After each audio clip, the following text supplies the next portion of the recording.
Welcome back. Agitation and aggression are common in patients with Alzheimer's dementia and are a source of distress for caregivers. Patients may shout, curse, or even become violent. Currently available medications have lots of side effects and are only modestly effective for treating agitation.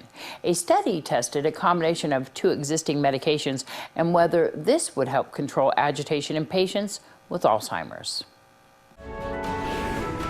This health tip is brought to you by Desert View Hospital and Mountain Valley Physicians Group. Don't put your health on hold. We have time for you. Call us to schedule your appointment. 775-751-7100.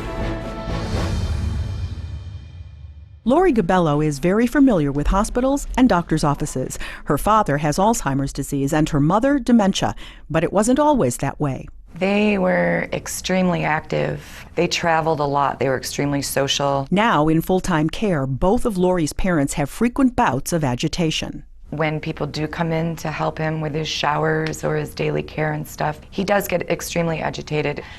She gets very upset and very agitated, no matter what it is. What they're serving for dinner, the fact that they play the same music over and over. These are the things that make caregiving so extremely difficult when there is a violent or aggressive reaction by the patient. Dr. Jeffrey Cummings from the Cleveland Clinic and co-authors recruited 220 patients with Alzheimer's dementia and agitation.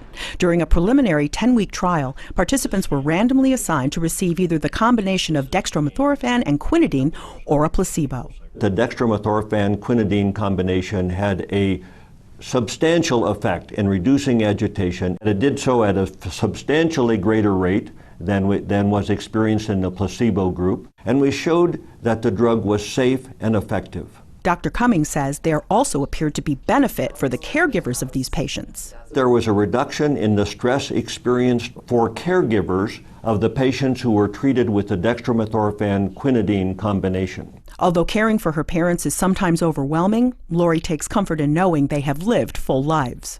They didn't not do anything that they set their heart out to do that was on their bucket list. They did all of it. Catherine Dolf, The JAMA Report. The combination of these two medications is not yet available for patients. More studies are needed before the results can be presented to the FDA for approval. The Supreme Court handed conservative challengers a loss today in a key voting rights case. In a unanimous result, the court said a state can draw legislative districts based on total population. At issue in the case was the one-person, one-vote principle dating back to the 1960s, when the court held that state legislative districts must be drawn so that they are equal in population. But until today, justices never specified whether that doctrine applied to the general population or to the voting population. All states currently draw lines based on general population, but two conservative plaintiffs from Texas argued their vote was being diluted in relation to other districts that had the same number of people but fewer voters. Salli Kerr from the Nevada Outreach Program talks about classes that they offer to the community free of charge. You can teach a parent to parent. I mean, you absolutely can. I wish that they came, we all wish that they had come with manuals, but these actually provide you that manual. And so we literally have a curriculum, it's called Nurturing Parenting, that teaches people how to nurture, how to care for, not to use corporal punishment, how you do that, like you say, tips and practices with parenting that go from infants clear up through adult age or young people age.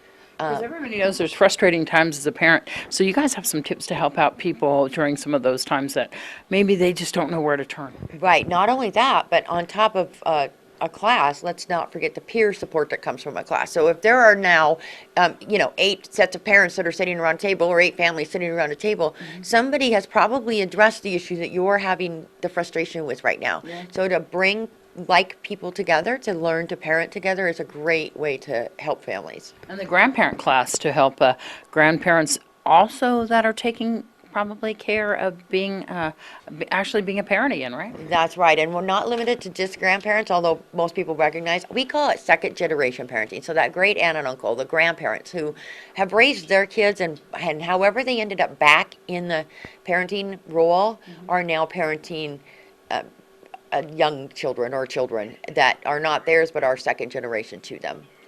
You can find out more information on the classes and all the services that you guys have. Right, absolutely. You can call our office at 751-1118. That's also a hotline, right? That is also a 24-hour hotline for any kind of sexual assault, domestic violence, stalking.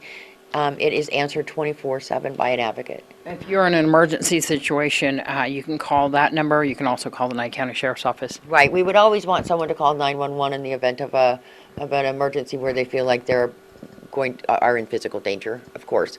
But oftentimes we see that as they come out of that, they still need somebody to talk to. So even if a sheriff has responded to your need, please call us anyway. Like, don't feel like that's the end of the support for you.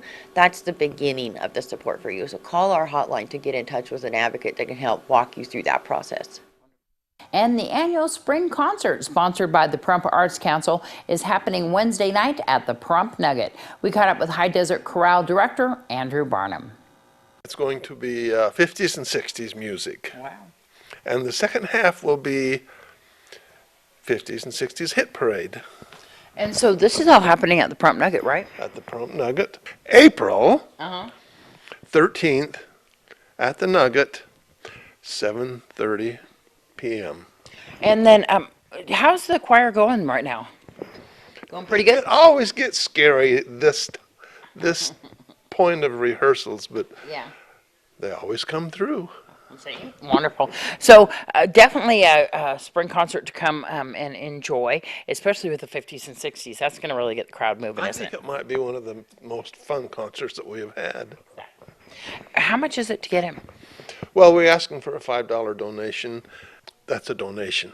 Yes. Okay, so if you don't have that $5 you want to spend to come and see us, which is well worth it. Are you guys taking food donations too? I think so.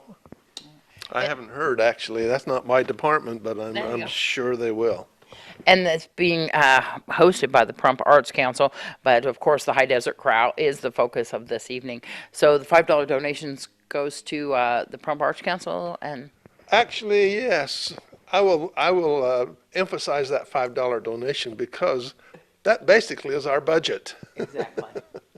So once again, date and time, location. April 13th. That's on a Wednesday, 7:30 p.m. at the Nugget. And we'll return with more news in just a moment.